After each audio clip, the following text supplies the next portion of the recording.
tarde, meus amigos e minhas amigas. Estamos aqui na natureza e uma surpresa para vocês, debaixo de uma árvore de eucalipto. É um aroma agradável e principalmente essas orquestras aqui desses passarinhos maravilhosos. Antes de entrar na mensagem, antes de absorver a mensagem que Deus deseja para cada um de nós, eu gostaria de agradecer todo o apoio, mas vamos continuar levando essa mensagem, partilhando com os nossos amigos, desconhecidos, para que essa mensagem chegue o mais longe possível e possa também fazer com que muitas e muitas pessoas possam conhecer a verdade. Não deixe de se inscrever no canal, ok? Então vamos começar hoje no Velho Testamento, em 2 Crônicas, no capítulo 32, verso 33. E fala assim: E dormiu Ezequias com seus pais, e o sepultaram no mais alto sepulcro dos filhos de Davi. E todos Judá, os habitantes de Jerusalém, lhe fizeram honras na sua morte. E Manassés, seu filho, reinou em seu lugar. Vamos parar aqui um pouquinho. Vocês já viram que seja em Portugal, né? Seja no Brasil, em qualquer parte do mundo, tirando alguns países, sempre há eleições, né, para presidente do país. Muitas vezes porque morre, muitas vezes porque já venceu o seu mandato. E qual é a vontade do povo? Que aquele que vem substituir aquele presidente venha fazer um mandato muito melhor, não é verdade? Tem essa esperança, é verdade. Quem subiu ao trono? O rei Manassés e seus filhos. Então vão ver o que aconteceu com o reinado de Manassés, não é verdade? Aí no capítulo 33 começa assim: Tinha Manassés 12 anos de idade, muito novo, hein? Quando começou a reinar, e 55 anos reinou em Jerusalém.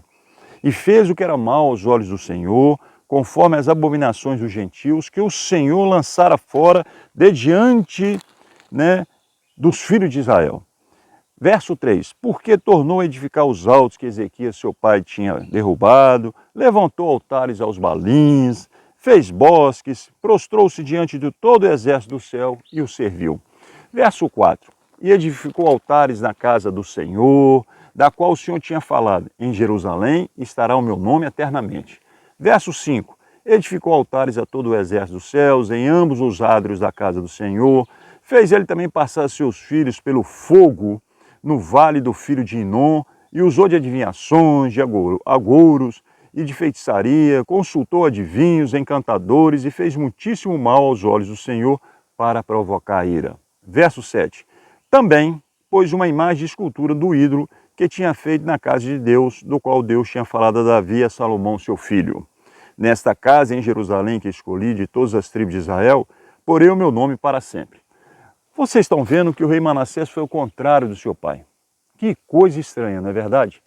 O rei Ezequias, temente a Deus, e Manassés fez totalmente um trabalho contrário que o seu pai tinha feito.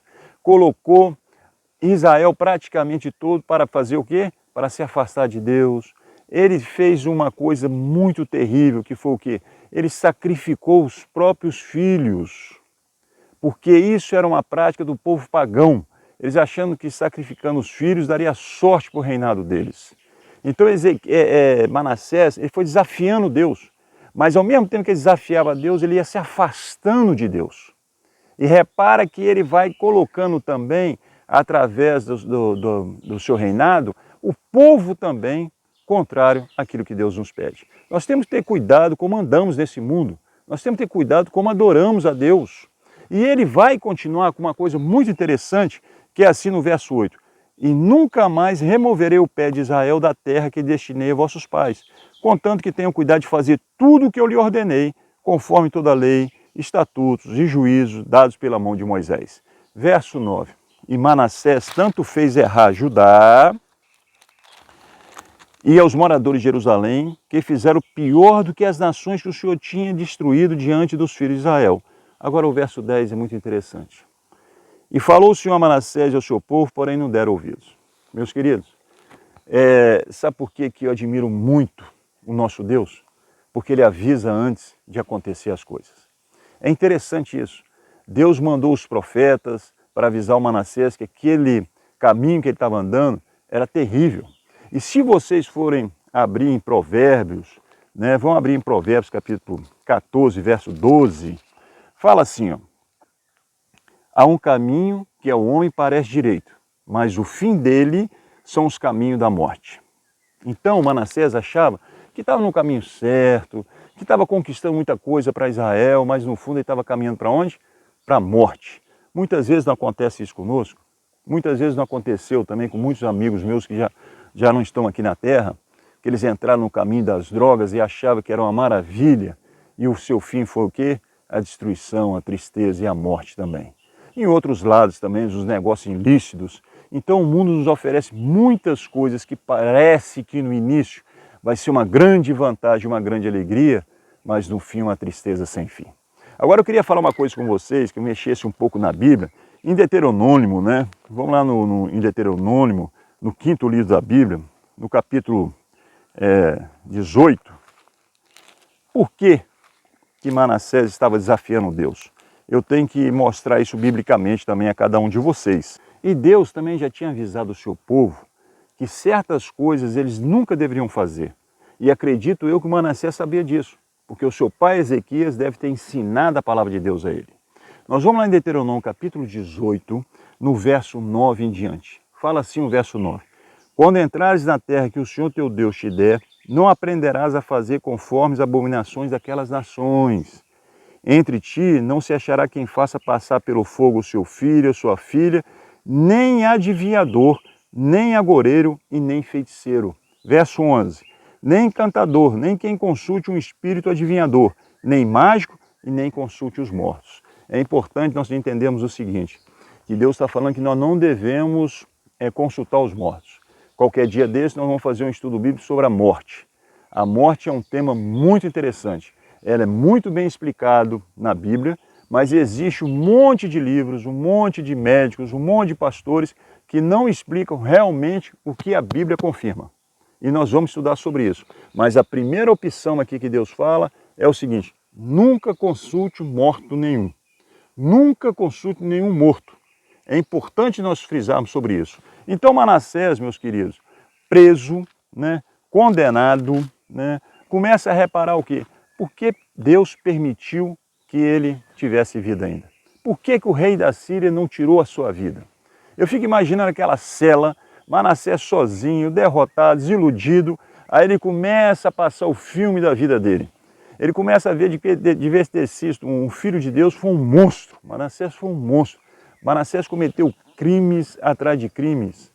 Se hoje ele fosse algum presidente da república em algum país, ele ia ser preso, ia ser julgado e logicamente, ele teria um castigo muito e muito pesado.